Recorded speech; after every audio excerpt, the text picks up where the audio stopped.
They're literally standing out there with signs that say, arrest Elon Musk. Listen, I guarantee it's organized. I guarantee it's organized by the same people that are going to lose a load of money based on all these discoveries at DOGE. I'm sorry, what? So the implication here is that people are protesting Elon Musk because there's deep money that's going to be lost by Elon Musk gutting a whole bunch of, like, you know, provisional aid that's given to other countries. And what is, so is it going to be like nonprofits? Are the nonprofit, like, everything that they say is being done in part of their conspiracy is actually being done by Elon Musk? Like, it could not be more transparent. Everything they said that, like, George Soros was supposed to be doing on the behalf of the Democrats is being done by Elon Musk. I don't think this is about USAID. You and I both know that that agency does lots of amazing work. It is a very cheap way to keep the world more stable and more diseases controlled and fewer people suffering. But I don't think that's, like, the core issue here. The core issue is the extent to which the Constitution matters anymore. This country is founded on the idea that separate branches share power. And while it is frustrating that a narrow congressional majority seems to have happily given up that power, at least temporarily, it can't actually do that. It isn't allowed to give its power to the president because the separation of powers is the whole idea that the nation is based on. USAID. Basically, if you're trying to flee like a monarchy and effectively eventually fighting a war to separate yourself from a monarchy and saying to yourself, we don't want to have monarchies anymore. We're going to move on from monarchies. There's probably a better system, you know, one that might have a little bit more, say, democracy and stuff like that. Even if that country is fundamentally built upon, again, the genocide and colonization of indigenous folk, and then, you know, hundreds of years of enslavement, there's still at its principle, and this is what, you know, constitutionalists love to tell you, the idea that this is a different set of government, that these different branches are going to be able to hold each other accountable to not let any one person become a dictator. America's supposed to be dictator proof in that regard, even though I think you can make a very strong argument that it's been you know, beholden to capitalism and the capitalist class as long as it's existed, as have most quote unquote Western democracies, and the, you know, the perversion of those democracies varies, but that's just the reality of it.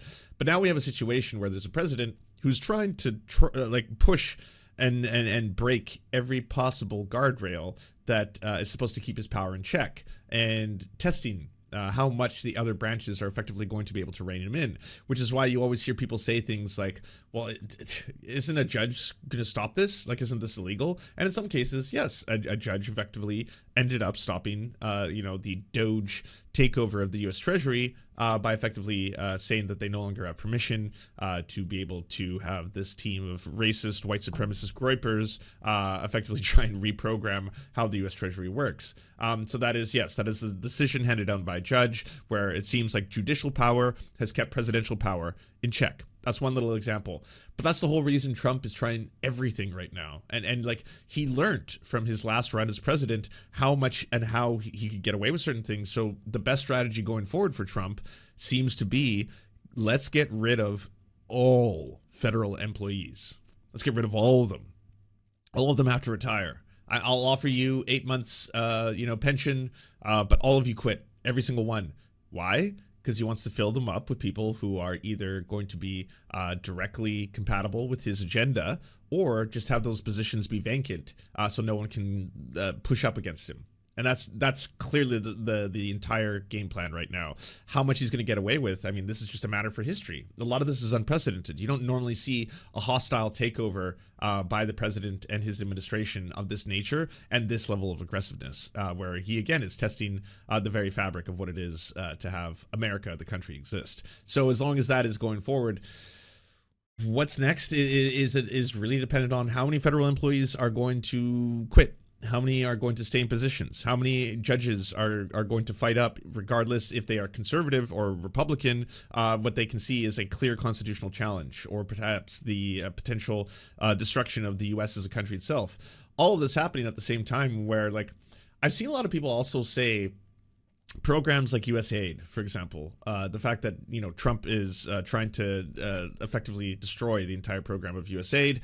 There are some who believe that this is going to be beneficial in the long term, because a lot of U.S. aid is done for U.S. imperial propaganda, which is true. That's just a matter of fact. Like, that is 100% true, that a lot of U.S. aid is also spent on propagandizing other countries, spreading U.S. imperialism, destabilizing other democracies. And a lot of countries, regardless if they're the U.S. or other superpowers, use soft power, which is you are effectively going to be giving aid not out of the fact that you want to end or eradicate, say, hunger or AIDS or something like that, but because it is a way of you wielding power on other countries and making them beholden to you. If a country is dependent on the United States for the vast majority of their food supply, or is dependent on the United States for the vast majority of their inoculations and vaccines and stuff like that, well, when those programs get cut off, so too do the millions of people who depend on that. So it's a really fucked up way to think of the world, in that you imagine that what Trump is doing could somehow benefit, say, the destruction of the U.S. empire, when that's not what he's going for. He's not trying to collapse the U.S. For the benefit of the world, to end U.S. imperialism. He's trying to do it to consolidate his power and concentrate it rapidly before anyone can stop him. That's exactly what's taking place right now. And like, it's really frightening in one sense, because there's going to be a lot of people in a lot of other countries who will suffer immensely, as Donald Trump effectively says the only people who are now going to be getting U.S. aid is Israel. And as long as that's the only country getting it, what about the millions of people who are, currently dependent on Donald Trump? I agree that the world should be less dependent on the United States, and the United States should not have the ability to dictate, depending on what president is in power at any given time, whether or not millions of people starve, millions of people might contract diseases, millions of people might not be treated for malaria. That's grotesque, but that is legitimately the world we live in. More people should wake up to that reality. That is the reality of how imperial powers, dictate and control and oppress other countries through either hard or soft power. ID was created by a law passed by Congress. It is funded by laws passed by Congress. We all learn in elementary school that Congress has the power of the purse. Congress decides how almost all money in America is spent, not the president. The president unilaterally dissolving USAID is illegal. He could have worked with Congress to get them to pass a law to dissolve USAID, which would be the legal way to have it no longer exist, but he did not do that. This isn't a violation of a law that was passed by Congress. It's not even a violation of an amendment to the Constitution. It's in Article 1. Congress passes laws to determine how money is spent. And if the president can just walk in and dismantle the work of Congress, that isn't just a refutation of the founding document of the country. It's a logistical nightmare. It calls into question why Congress exists at all. You can't run a country if everything is burned down and started fresh every 4 years, obviously. But Trump, or Elon Musk, or whoever, seems to want to test the limits of this country. And so they are testing those limits. I don't know if USAID is like a good first target for that, because it's not something that immediately affects very many Americans, so it doesn't have a ton of people here to defend it. But again, I don't think this is about USAID. It's about whether or not the president suddenly has a bunch of unconstitutional powers, and I would simply like to make the case that he obviously does not. A press release from the White House recently referred to Donald Trump, quote, signing an executive order into law. I know this is like nuts and bolts, boring schoolhouse rock civics, but that's not how laws get made, and if we don't remember that, the country is going to stop working. That's why we had Schoolhouse Rock, so that when people try to do it a different way and then the courts tell them that they're wrong, we all agree with the courts. I've been thinking this whole week about a line from Ezra Klein's recent essay on Trump's first few weeks back in office, which is also a YouTube video that's good. You should watch it. I'll link in the description. But the line was, Trump is acting like a king because he is too weak to govern like a president. In the essay, the case for Trump being a legislatively weak president is made pretty clear. The narrowest majority. I know, but I have so many problems with Ezra Klein. Ezra Klein is a great example of liberals not meeting the moment and not having the tool set to be able to properly push up against fascists. Because you can't keep reiterating this idea of the nobility of the US at the same time, right? Like, there is so much fucked up shit. If fascism's rising, the answer is not to be like, well, yes, he is ultimately a weak man. It's why you're seeing like a lot of the pushback right now is just like, people are aroused. they're aroused. It's like people are terrified globally, by the way. People are terrified in Canada right now. I don't know how people are doing in Europe, but like, you know, a lot of the West that have been so closely aligned with America for so long are all just like, holy shit, yeah, this is just America barreling towards fascism, and no one really like recognizing the severity of that. Humanist Report put out a great video that was a lot more you know, prescient, a lot more self-aware, and taking this a lot more seriously, because I feel like a lot of the libs, they're like years behind in terms of like we're gonna be seeing Trump enacting you know, the concentration camps in El Salvador, where he's exporting every single person, not just illegal immigrants, but every single person that he deems to be unfit for, you know, the ideal Ubermensch project that he's building, and at that point it's going to be like, well, yes, this is bad. He seems to be trying to operate like a dictator, and it's like they still think they can impeach him. Yeah, I mean, that would be lovely. I love the idea that you know, good will prevail. Just that wholesome little Disney-esque cartoon version of reality, where it's just like, you know what? He's doing bad things though, and bad things won't fly, and so good things will stop the bad things. And it's like, they don't give a fuck. They have not given a fuck for so long. Like a lot of people, I guess, were just sleeping on the aspect that he's effectively, in their own way, Republicans especially, they have been gerrymandering the U.S. and preparing for a hostile takeover. They've been doing voter tampering on a scale of which the Democrats can't even wrap their heads around. And so now Indigenous Americans and Black Americans are disproportionately unable to vote for a variety of reasons, or their districts have been so carved out and changed so that their ability to actually win elections through a democratic process are completely taken away from them. Meanwhile, the influence that capitalism and all these other you know, tech bros and tech Silicon Valley companies have in influencing elections is so much more powerful than any ability for people to suddenly be like, well, this is wrong, right? I think what everyone needs to recognize, and rapidly, is that they don't play by the rules. They don't give a fuck. That Trump is literally a convicted criminal. He's like, there's a separate system of justice playing itself out before everyone's eyes. All these rules are ceremonial. Everything is ceremonial. All of this is just stuff that we as people made up. None of this is real. Like even the countries themselves, these are imaginary lines that we have drawn in the sand and been like, this is Canada, this is America, this is Mexico. These are all just like, and the idea of like, oh, well, we need to be able to have separate systems of justice, and we need to have different branches of government that hold other ones accountable, and people need to do. If the other team doesn't play by your election rules, then there is no such thing as an election. If the other team doesn't recognize a valid election, or says an election is stolen, or tries to steal an election themselves, then there's no more democracy. You've effectively, it only works if everyone agrees to play within the boundaries of the social contracts or social, you know, situation that we've set up. That's what it is. And the Republicans do not do this.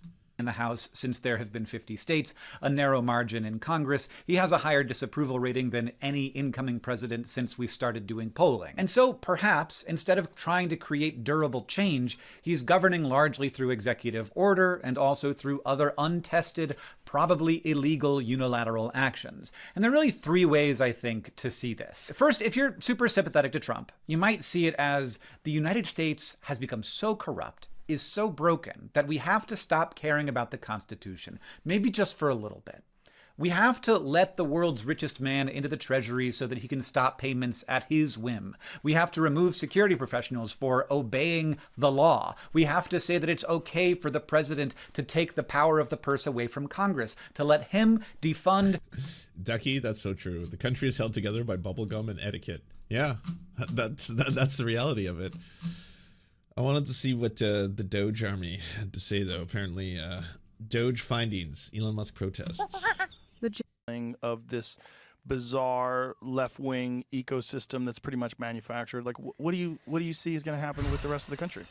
I mean, look, there are a lot of people who did not vote for Trump. You know, he won. And yes, he won every swing state. And half the country's a lot of people. Yeah, it's a lot of people. So, and I'm not sure how many of them I wonder how many. So I have a couple questions. How many people didn't vote for Trump and wanted to and are secretly glad he won? I bet there's a pretty significant number of those people who either didn't vote or didn't vote for him but wanted him to win anyway. Ari says that. Ari says that New York City is like relaxed. Yeah. It's like everybody was relaxed after the election. Like even the liberals are like, whew. Yeah, thank God. They're Yeah. like, woo. Really? Is that true? New York? You're all relaxed? I mean, all my friends in New York have told me the exact opposite, that everyone's fucking terrified.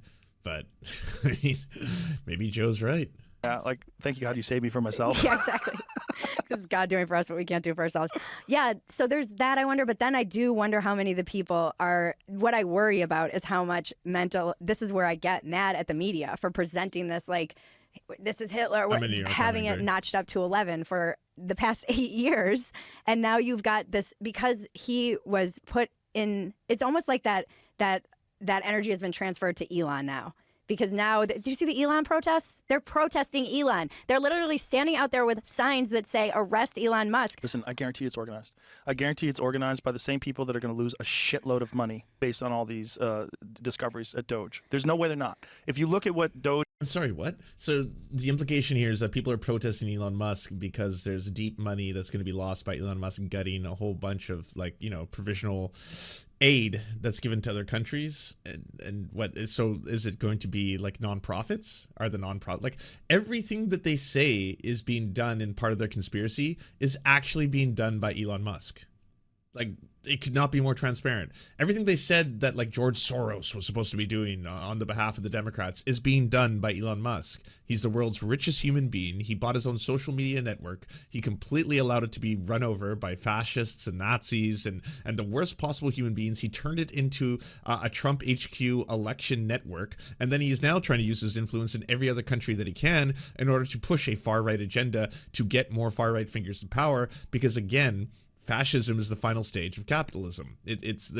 What is happening in America right now is, yes, you are watching the like an empire collapsing in real time, while at the same time those who have the most power are trying to coalesce that power and basically completely dominate and control it, which is effectively going to be then matched with what? Hyper-militarization, a silencing of media that speaks out against it. This is why right now, by the way, it's so important to support some places like Wired, who are doing really important reporting on the entire DOGE takeover, where other people either are too fearful to do it or they don't understand it. I think like for a lot of like mainstream media, they were like, what do you mean there's hackers, like the movie Hackers, like they're hacking into the system? Is that what's happening? And how are they doing this?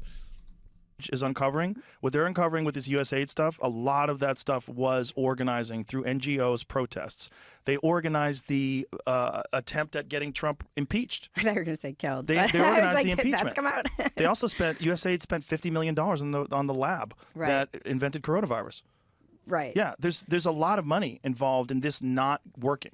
And like, again, just such a profoundly ridiculous and obscene statement that is not based in reality, that is not true. And like, you got to sit there and like Spotify, you're complicit in this. Every major, like, you know, media organization, you know, this is mainstream media now, by the way. You don't get to say that you're not. You are 100% those in power. You're backing up the voices of those in power. You're promoting the ideas for those in power. The right dominate media. And so for the 11 million listeners who are listening right now to hear Joe Rogan just casually be like, oh yeah, USAID, basically they're funding millions of dollars of it went into creating the coronavirus, which was then leaked by China, effectively sending a bioweapon into the world for reasons. We know this to be true, so we can just say these things out loud. Again, it's complete insanity. But there's millions of people who are listening to Joe Rogan who are going to think, oh, so that's what US aid was being used for.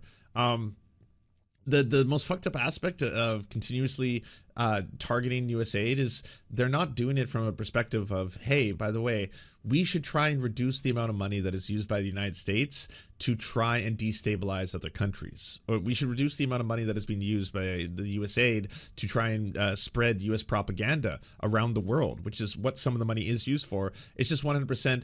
This is Marxist, it's leftist, it was just handouts to poor countries, and we need to cut them off.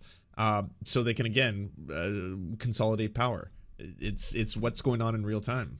when you have a lot of money involved, you're going to have organized Donald James, thank you for subscribing to the Serf Times. protest. When you see protest, Big balls has got us by the balls. This is unfathomable. Yes, if you didn't know, one of the DOGE Groiper hackers went by the nom de plume Big Balls. Big Balls is trying to take down the U.S. we all want to think protests like the 1960s. Yeah, fight the war, man. It's like organic, like peace, love, and hippie shit. But that's not what this is. What this is organized, funded protests where someone is spending a lot of money and they're mobilizing other NGOs. They're using their access to these mailing lists and all these different things. They're putting these things together. Yeah, but do you think that the average liberal person, do you think that they're going to wake up and come around? Or do you think that they're going to be in like agony for 4 years and be... What if it works? Like, what if the world gets safer, the country gets safer, the economy improves, and they don't attack civil rights, women's rights? Oh, okay. So what if the opposite happens? Because that's already happening right now, right? Like only 14, 15 days into the Trump presidency, there's already clearly going to be a demonstrable amount of suffering that happens to the working class, as in people are going to have way more expensive groceries. The price of eggs is out of control. There's absolutely nothing being put into, like, they're dismantling so many mechanisms that are necessary in order to have clean food, or even food, like, you know, a significant amount of it being produced. It's like, hey, by the way, there's a really big problem right now with bird flu, and the solution for most farms that produce poultry that Americans consume is, if they detect bird flu, they just kill all of them. They kill all of them to get, like, this is how we get rid of an infection. We can't take a chance. We can't test every single bird because we literally have hundreds of thousands of them, so we're just going to slaughter them all, and then we're going to wait for the next wave, and hopefully there's no more bird flu. And that's the system. If you start gutting things like, I don't know, the United States associating with the World Health Organization, if you start gutting agencies that are responsible for overseeing this to make sure that the quality of the food is good, all of that is going to have detrimental effects. If you start imposing tariffs on countries that provide you with food, say like Canada and Mexico, and then all of a sudden you're paying way more for everything that you import, that's going to make the price of food skyrocket as well. And none of this is being done out of their benevolence or their, you know, necessity to shut these programs down, because they're actually hugely wasteful leftist indoctrination cults, all of these horrifying NGOs that are just operating around the world, and they're teaching people to actually like love one another, and diversity is actually evil. You didn't know that, but these courses are teaching people about diversity and all that. No, all of that is just running cover for them effectively trying to dismantle as much as they can while they are trying to maintain total and complete power. That's it, you know? Where they're planning to funnel the tariff money, have they said? I don't know. Gay rights, all these things that everybody's worried about. And then at the end of it, you realize, like, hey, maybe I was wrong. I mean, that's an exact example right there. When it comes to, say, LGBTQ plus rights, it's horrifying the things that they've already implemented. It's horrifying that they're already trying to say that officially there's not a single government agency that recognizes anything beyond two genders, effectively saying that trans people don't exist. They're now trying to go after markers on people's IDs and passports to make sure that trans people aren't able to identify themselves as, say, being non-binary or being someone who doesn't happen to be, you know, a identified male. And that's a direct thing that they are doing actively right now. They've targeted and tried to dismantle the child protection agencies, the ones that prevent the proliferation of child abuse materials, the ones that prevent human trafficking of children. They've threatened to take away all of their funding unless they remove protections for LGBTQ plus people. That's a thing that happened. It's like this is already taking place. So you can't say, well, what if? What if all of this happens and it just turns out that, like, everyone who was worried about things like, you know, civil rights, women's rights, indigenous rights, what if they don't actually go after those groups? They're already doing it. They're actively going after those groups right now. They're making it more dangerous, more frightening, and more difficult to be a minority in America at the benefit of fascism and fascists. That's it. that's my question though. Are they capable of that kind of self-reflection? What we're saying they as if it's like one different, like one kind of person. No, I mean, there's so many different people in they. Agreed. I mean, when I say they, I mean people who have bought into the idea that this person is going to make everything worse and we're going to slip into a fascist technocracy. Some of them. Some of them are going to slip right into it. Some of them are going to wake up and come around. You know, it's a test. It's a test of character. It's a test of objectivity. It's a test of introspection. There's a lot of things that are going to happen where people are going to have to wonder, like, what was I rooting for? When I was rooting for this progressive liberal government, what was I actually rooting for? Was I rooting for warmongers? And you know what really sucks about this is that, like, the failures of the neoliberal policies for years and the gamble that they've been making for a long time, which is just to continue to believe in the benevolence of the U.S. empire and the idea of the neoliberal world order, while at the same time effectively opening up the door for fascism to rise. These were the perfect conditions, right? They set all of this stuff up.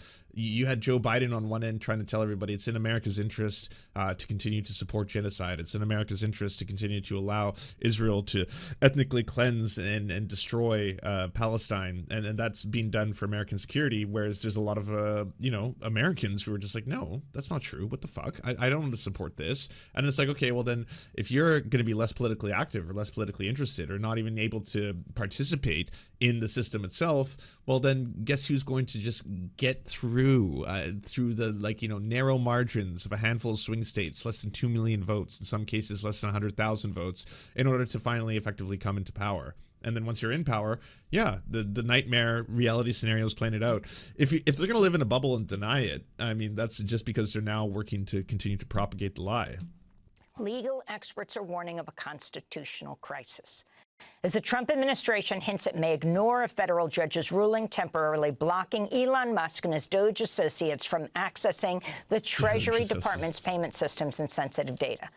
Over the weekend, Elon Musk lashed out at Judge Paul Engelmeyer, referring to him on X as a, quote, corrupt judge protecting corruption, calling for Engelmeyer to be impeached. In his ruling, Engelmeyer warned of irreparable harm presented by DOGE's access to sensitive information and of the, quote, heightened risk that the systems in question will be more vulnerable than before to hacking, unquote. In response, Vice President J.D. Vance said on X, quote, if a judge tried to tell a general how to conduct a military operation, that would be illegal. If a judge tried to command the Attorney General on how to use her discretion as a prosecutor, that's also illegal. Again, I'm not even an American, but I understand what the system is supposed to do. And this is just directly in defiance of how America itself is set up. There's supposed to be checks and balances. There's supposed to be different branches of government to hold other branches accountable, so you don't have dictators trying to destroy and control everything from a centralized power.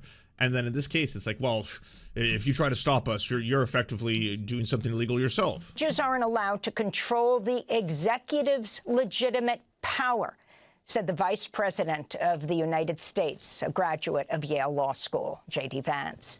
Meanwhile, President Trump on Friday said nearly every federal agency in the U.S. government could fall under the scrutiny of DOGE.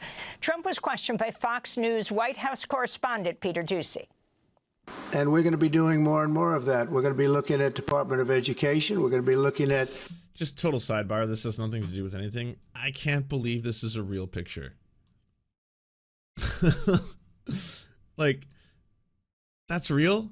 This is not Nintendo 64? This isn't a PS2 rendering? You know, this is not like the entire enemy list in GoldenEye? Fucking NPCs? Like, oh my god, this is a real photo of a real human being right here. Even our military, we're going to be looking at tremendous amounts of money, Peter, being spent on things that bear no relationship to anything and have no value. We're talking about trillions of dollars. It will be, in the end, trillions of dollars being absolutely wasted and perhaps illegally. Democratic Senator Chris Murphy appeared on ABC this week Sunday and warned against what he called the billionaire takeover of government. And I think this is the most serious constitutional crisis the country has faced, certainly since Watergate. The president is attempting to seize control of power and for corrupt purposes. The president wants to be able to decide how and where money is spent so that he can reward his political friends, he can punish his political enemies. That is the evisceration of democracy. This all comes as more details have emerged of DOGE's young so-called engineers who are playing a key role in Musk's overhaul of federal agencies, including Edward Korstein. He's 19 years old, a college dropout. He graduated from Rye Country Day High School last June. Other DOGE engineers have been identified as 21-year-old Akash Baba, who has been listed as an expert at the Office of Personnel Management and reportedly has been able to access internal databases. 23-year-old Luke Farrator, a former intern at Musk's SpaceX. By the way, I just love that. It's like, so what exactly is this person's qualifications to do the things that they're doing? A lot of this is unprecedented, you see. So we need to know, oh, this person here, he's an expert. Oh, an expert in what? No, just expert. It says here, expert. So yeah, no, he's necessary to this entire program. 24-year-old Gautier Cole Killian, 25-year-old Gavin Klieger, who described Trump's failed U.S. Attorney General nominee and accused sexual abuser Matt Gaetz as a victim of the deep state, and 22-year-old Ethan Chautron.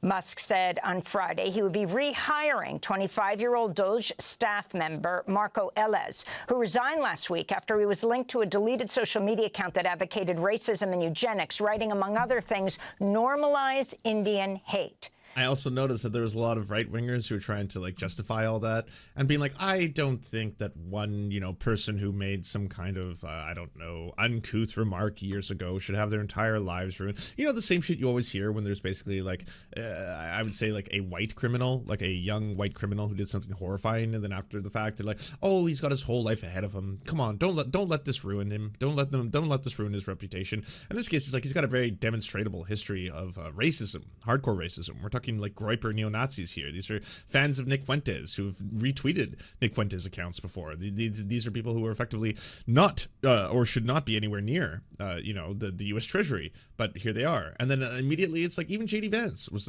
like, oh, so we made some. I don't think we should be so strong to cancel someone based on these were statements he made like last year. This wasn't like 40 years ago. It was like, yeah, he used to be a racist, but he grew up. It's like, no, this is now. This is the shit that he was posting now. He just got caught in real time. That's all. Both Trump and J.D. Vance called for Elez to be rehired. For more, we're joined here in New York by Victoria Elliott, reporter for Wired, covering platforms and power.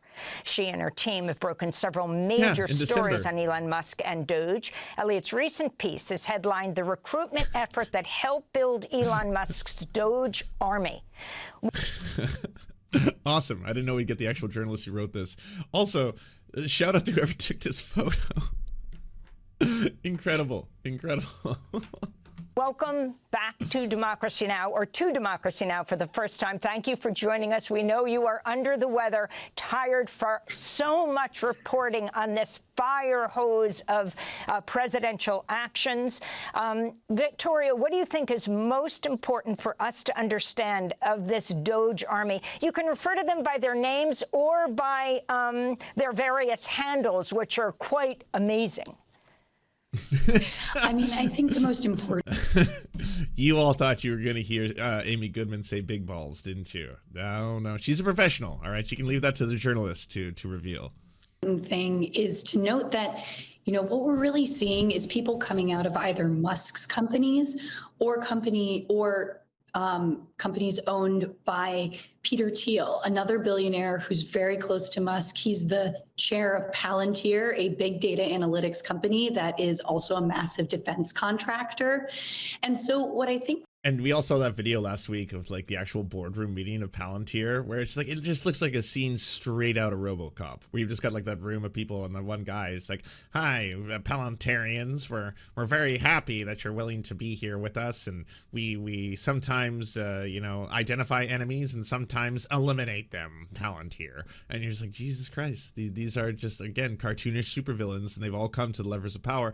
I think the majority of them, when it comes to Peter Thiel, Elon Musk, these are also apartheid South Africa immigrants to the United States who left during that period of history and have now arrived to the United States and are now trying to reenact all of this weird ass white supremacist fucking bullshit.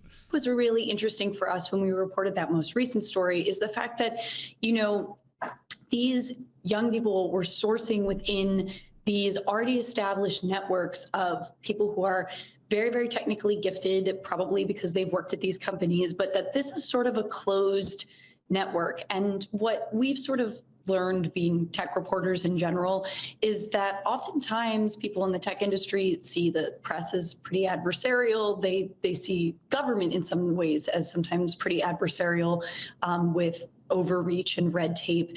And so I think what stuck out to me is that although Musk sort of put out this public call on X, it seems that a lot of the people who are part of this effort were people drawn from what he and people who are close to him would consider trusted networks.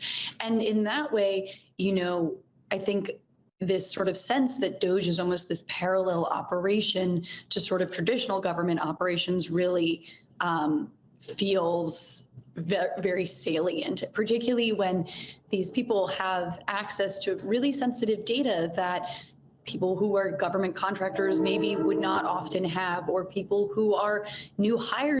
And there's a reason they keep going after journalists, by the way, because again, these are all supremely insecure men. Look at this, Elon Musk. Video game journalism is garbage. Video games need to be made great again. So sick of woke gaming. 100. He just got caught as a fake gamer. That's what he is. He doesn't know how to play video games. He wants everyone to respect him and his incredible video game powers, but he's a fake gamer. He doesn't actually grind. He doesn't put in the hours. He doesn't care. He just wants the rewards. He wants the respect, and you can't buy that shit. And so people are going to call you out. The same thing with like the entire DOGE takeover of the US Treasury and all that. The journalists in question were exposing the fact that these people who were unelected, all of them, from Elon Musk all the way to his little DOGE army, these are unelected people who are now going into the US Treasury to try and change the code and access systems that have incredibly sensitive financial data of every single American. That is a grotesque reality that people need to pay attention to. But that's why they go after them. So immediately it's like, oh, the enemy is the journalists. Well, the enemy then is being called out because none of them want to be, like, you know, held accountable for any of the fucked up shit they're doing. Into government would not often have. So talk more about who the young people are, like the Rye Country Day graduate from last year. His name, Edward Karstein, he's referred to first to himself as Big Balls. These are the... You got it! There you go, everyone. You got it. You got Amy Goodman saying Big Balls. History hath been made. Yes. Where were you? Where were you when this moment in time took place? Well, I hope you always remember it. It was incredible. Just rewind it a little bit so we can relive. Year. His name, Edward Karstein, he's referred to first to himself as Big Balls. These are the people that the administration is referring to as these efficiency experts. He's the one. Senators aren't allowed now into the Treasury Department to see what's going on. They're stopped by police, but he's right there. Yeah, I mean, again, I think a lot of these people, you know, if you look at their backgrounds, they're people with really strong technical skills.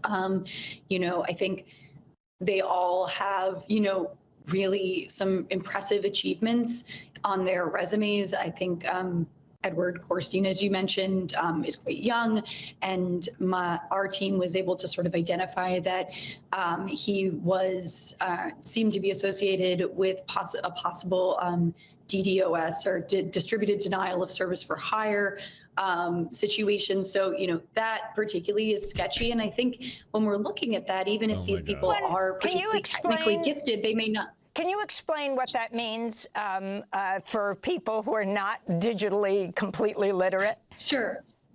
So a DDoS thing is a sort of distributed denial of service. It's a form of attack. So it's when someone comes to, when your website is flooded with views at such a high rate that it basically shuts your whole website down. It's sort of meant to overwhelm a technical system, and it's a form of cyber attack.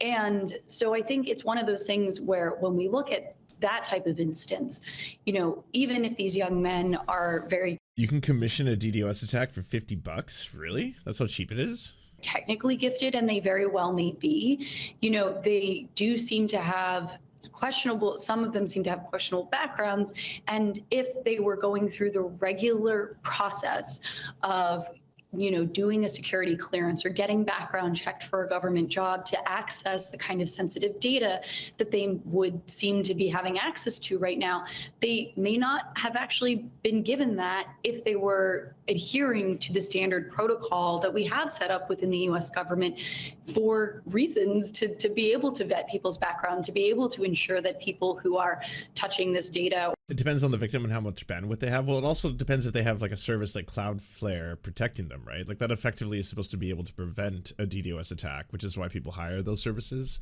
as is my understanding. I mean, I have to admit, I'm not a hacker myself. Or can manipulate this data, are trustworthy, are, have been sort of vetted. And again, as I've said sort of multiple times, even if these are incredibly technically gifted people who have nothing but DDoS is script kiddie level shit. It's not impressive. Also, one of the other ones had to ask ChatGPT how to convert an Excel file to a PDF. Really? I didn't know that. Was that Big Balls? Did Big Balls not know how to do the conversion? It's asking a chatbot. Oh, that one's funny. I didn't know that one. The purest of intentions. They've only had access to these systems at best since January 20th. And anyone who started a new job anywhere at okay, well, I mean, like that makes me a little happier knowing that these aren't exactly the cream of the crop. They're not the world's most advanced, let's just say coders and hackers or whatever you want to say. They sound to be a little bit more about their online flair than they are about technical skill. But that doesn't mean that they aren't still very dangerous, because like we're also talking about a closed system effectively, right? It's not like you have outside access to these networks, or anyone does, for good reason. So if they're within these networks without any really anything holding them accountable or stopping them from implementing code that could be disastrous, or gaining access to people's, say, social security numbers and stuff like that, then it suddenly becomes a big problem, even if Big Balls doesn't have, in fact, the biggest of balls. Any time could tell you that is not enough time to be getting into a system and making substantial changes to it. And I mean, someone like Marco Ellis, who was the focus this weekend because he was fired when it came out, that now deleted social media account that advocated repealing the Civil Rights Act back to eugenic immigration policy, and quote, right. said,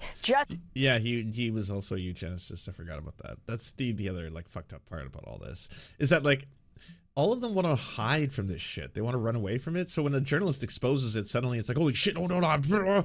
And it's like, yeah, but deep down at its core, like a lot of you believe a lot of really fucked up shit. That's why it's really scary for you to get closer to the levers of power in any respect. I mean that from like, are you allowed within 15 feet of a Dairy Queen, or are you allowed to walk into the U.S. Treasury? It doesn't matter what it is. I don't care what the power that you're getting access to is. It's just frightening to have those kind of people near any of it.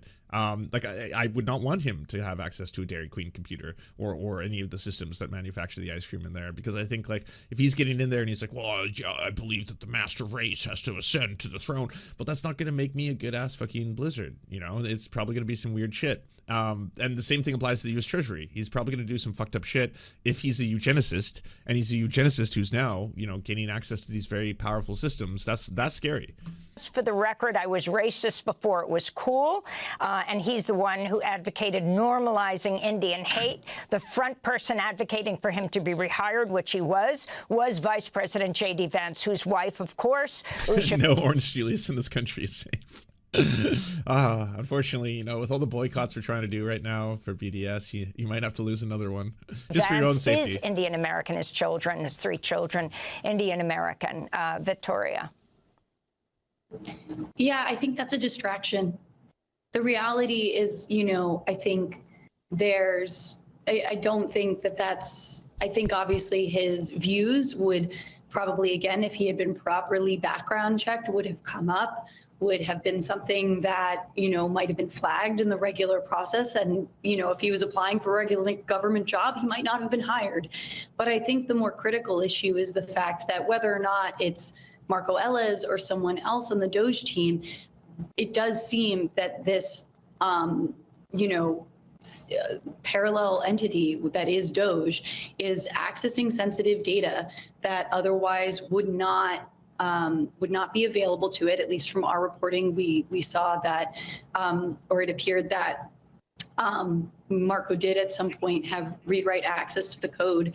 And I think this is incredibly important because we've already seen the way that the DOGE effort and the Trump administration has tried to get around paying out funds that have been allocated by Congress for, agencies, for programs that have also been approved by Congress. I think that is the most concerning thing. In a piece that was headlined, a U.S. Treasury threat intelligence analysis designates DOGE staff as insider threat. Talk about the significance of that, Victoria. I think it's important just because it acknowledges that, at least in some capacity, the experts that the Treasury was working with acknowledged that having people in these systems who were not vetted, who had the ability to apparently read and write code and sort of be in these systems without much oversight, without much training, is an incredible risk.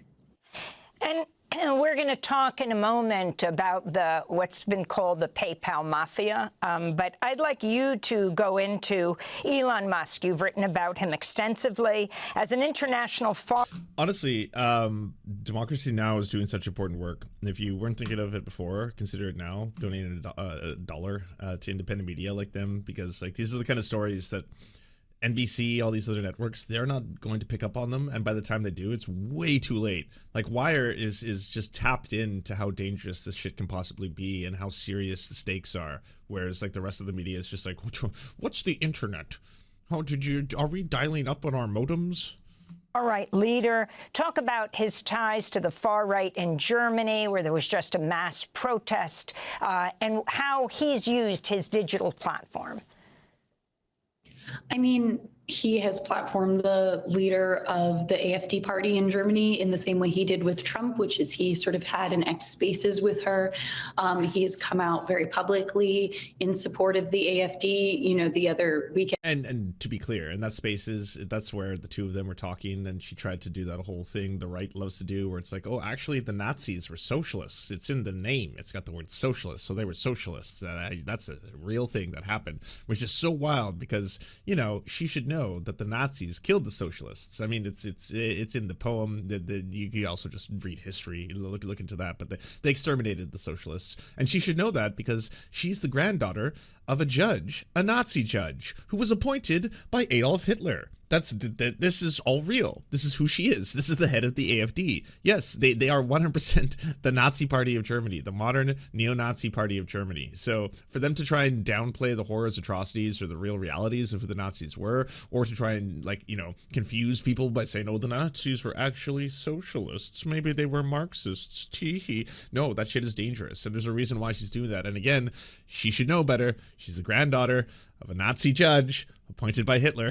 And I apologize, I can't remember the day because they're all blurring together. He posted, "Make Europe Great Again." It's very clear that his ambitions for reshaping politics don't end at U.S. borders.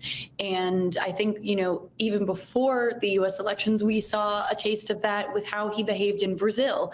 The Brazilian courts required X to take down accounts that they said were associated with their attempted overthrow of a free and fair election.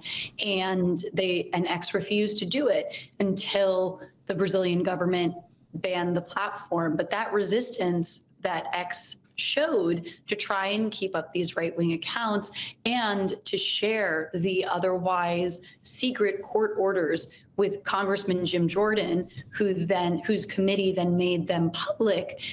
At the time, many Brazilian scholars and legal experts sort of said that they felt that X's and Musk's behavior was essentially trying to assault their democratic institutions and disobey their duly elected government.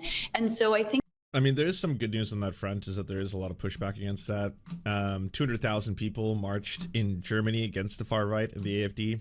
With legislative election 2 weeks away, massive demonstrations took place across Germany under the slogan, "Democracy needs you," a warning against any party working together with the far right AfD. Because in a parliamentary system, you could broker deals with the AfD if they come to become the official opposition, as they look like, you know, they're polling to do.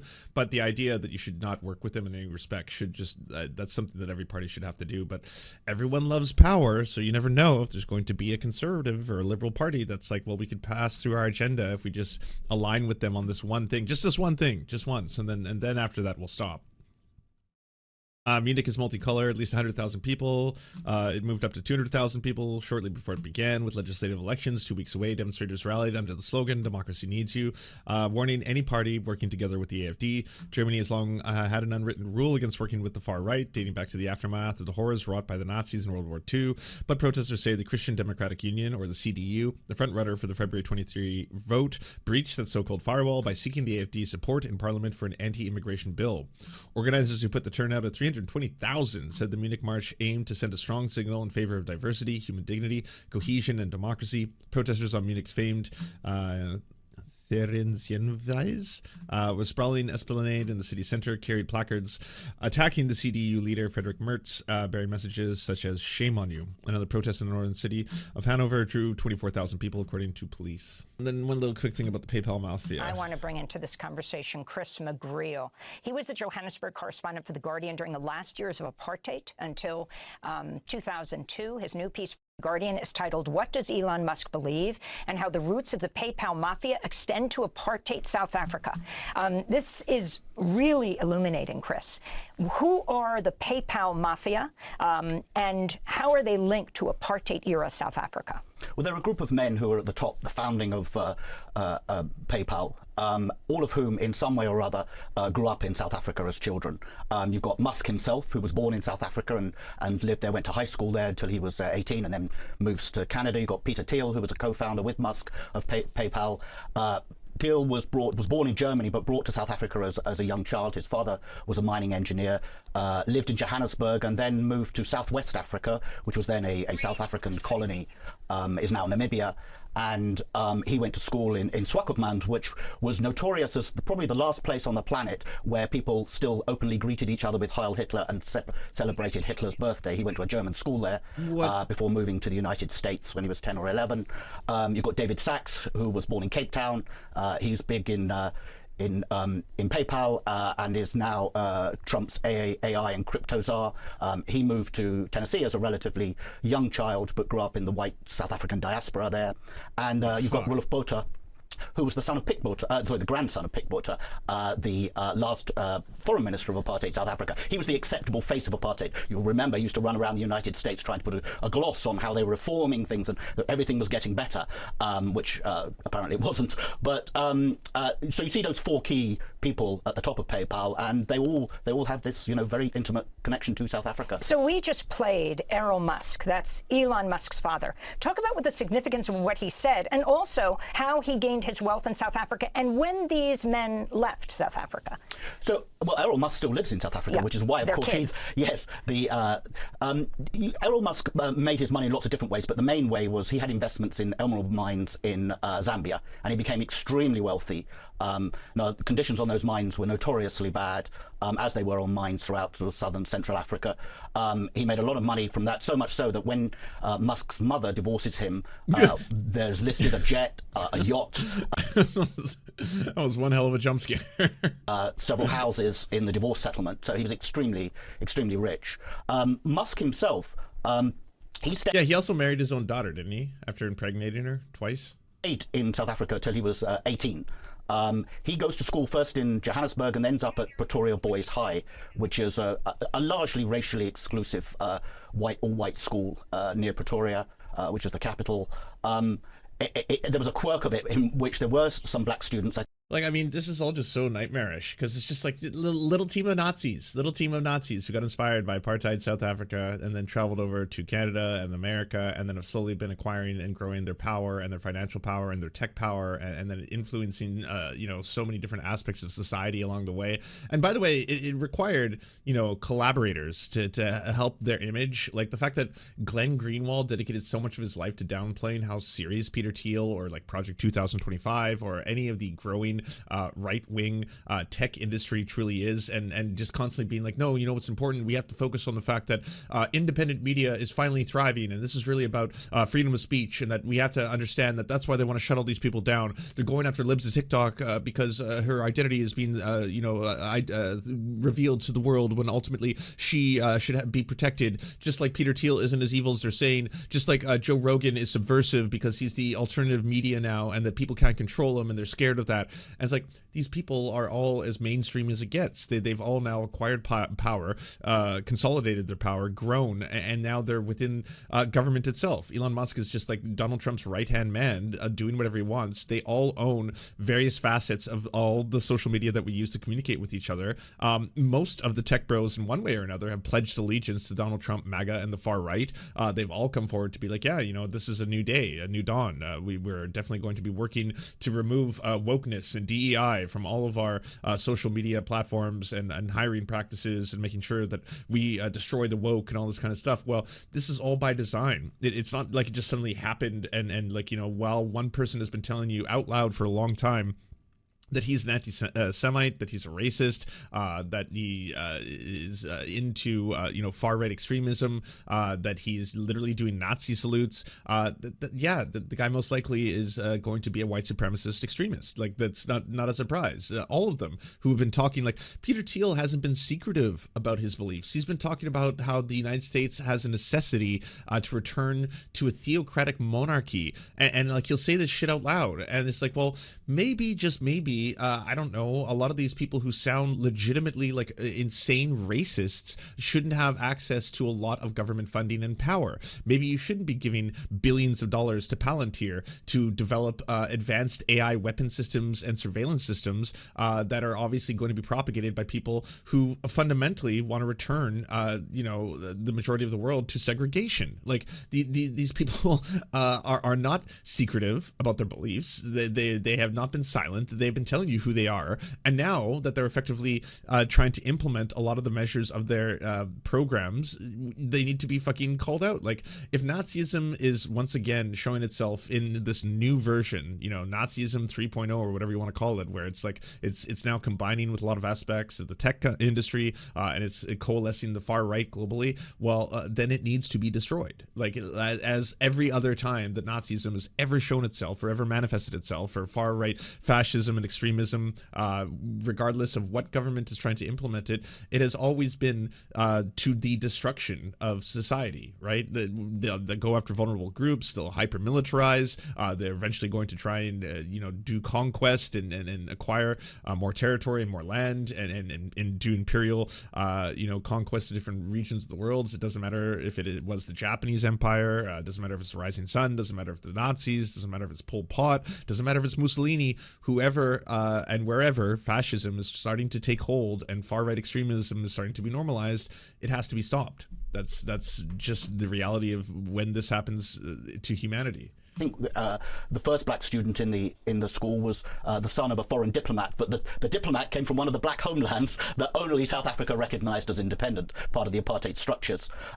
Musk has a Canadian passport through his mother, because Musk's mother's father was, mother's parents were Canadian, and there's a whole story there. I mean, Errol Musk regarded himself as an anti-apartheid liberal. But when you listen to the interview with Errol Musk talking about his like Canadian family and Elon Musk's family, he straight up just openly says how Nazi they are. Like, oh yeah, that they were basically Nazis who loved the Canadian Nazi Party and loved apartheid South Africa, and they were just all about that shit. Yeah, all about it.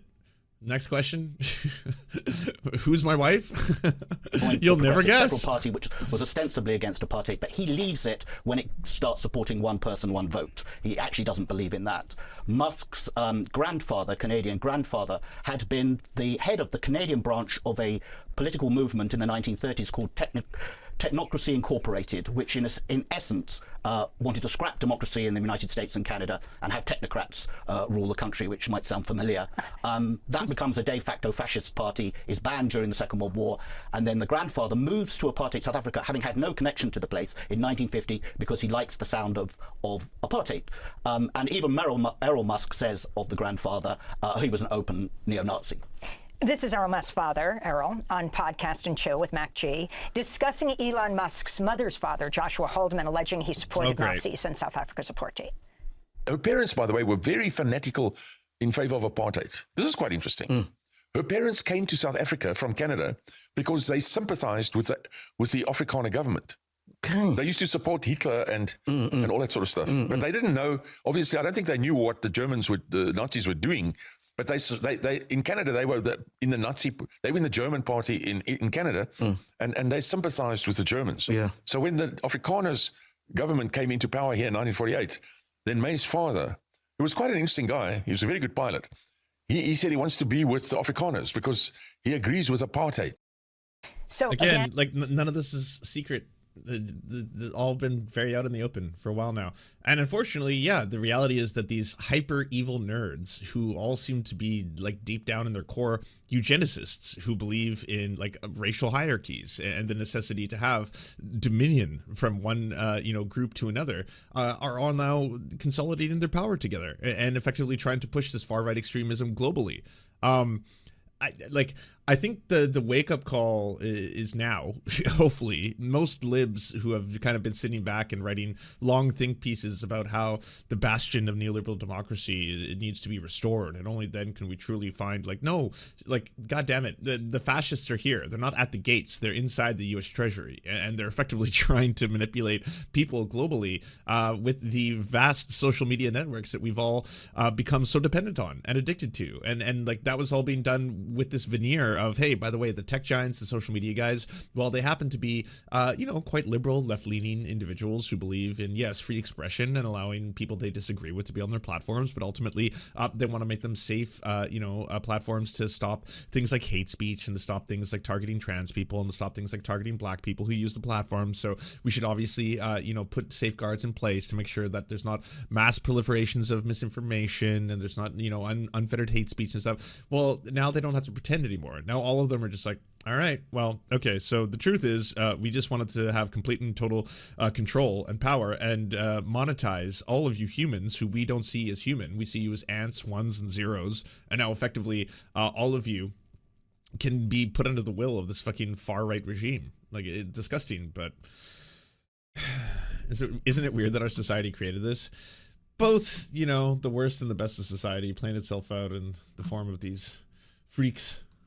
That's Errol Musk, Elon Musk's father. As we begin to wrap up this discussion, if you can talk about what has just happened, the power of the PayPal mafia now in determining perhaps that the U.S. would cut off all aid to South Africa and accept Afrikaners as refugees to the United States. Yeah, I mean, it's pretty astonishing. It really is. But it's really rooted in something going. By the way, that one is actually wild. So I don't know if you all saw that, but Donald Trump is effectively saying right now that he's trying to give a portal or a pathway for citizenship to the United States for any single person in South Africa who may be, part of the old regime of apartheid, who might be like a farmer or landowner who was part of the oppressive regime of, the majority of the black population that was in South Africa at the time. He's now saying that you have a valid pathway to U.S. citizenship if you feel that you are being, unfairly persecuted in South Africa, which of course is like alarm bells all around. Because on one end, you've got people in America who are like, Jesus Christ, he's just openly saying that he's going to be trying to help people who benefited directly from, colonialism, apartheid, and took advantage, obviously, of their situation to have free refuge in the United States. At the same time, that population of South Africa has been rejecting it, being like, we weren't asking to leave. Like, what the hell is Donald Trump saying? And then, you know what? It might actually unintentionally benefit the people who live within South Africa to not have a whole bunch of extreme white racists living there anymore. So that might be one of those situations where if Donald Trump actually got his wish and exported a whole bunch of the extreme far right white class of South Africa out of the country, I mean, that would probably be better for the people who live there overall, right? That would be also something that happened. Like, don't worry, it's not going to happen. You're not suddenly going to see like this mass exodus taking place because Trump is saying it out loud. He's doing that, like everything he's doing. They're not even dog whistles anymore. He's just openly signaling to, again, far-right extremists globally that that's the thing that he wants. Back a few years, which is a campaign by white Afrikaner farmers through an organization called AfriForum, which were very active here during the first Trump term. They came in 2018, met John Bolton and others, and they were very much pushing the idea of a white genocide in South Africa. And really, it's a continuation of that campaign. AfriForum has been at the forefront of the idea that Afrikaners are the victims of the end of apartheid, that Afrikaners are the people who have really suffered in South Africa. And it's now come to this point where, absurdly, it's being proposed that they have refugee status. Finally, were you surprised by Elon Musk's Nazi-like or Nazi salute when he was addressing people at a Trump rally? Well, given that it was instantly recognized for what it was, yes. I even by Elon Musk standards, I thought, wow. I wasn't surprised that he then tries to pretend it wasn't what it was, and he comes up with all kinds of other explanations. But I think almost everybody that watched that instantly went, oh, we know what that is, and assumed that Elon knew what it was as well. Chris McGreal, longtime Johannesburg correspondent for The Guardian, will link to his piece, How the Roots of the Paper. Yeah, that was two really good interviews. Again, Democracy Now!, one of the few places doing important work when this stuff is so crucial. Here's a link if you want to share it, and by all means, please go support Democracy Now! At the very least, just hit subscribe and then the thumbs up, because that's free, and then more people can see this, and hopefully it can get more boosting on the old algorithm.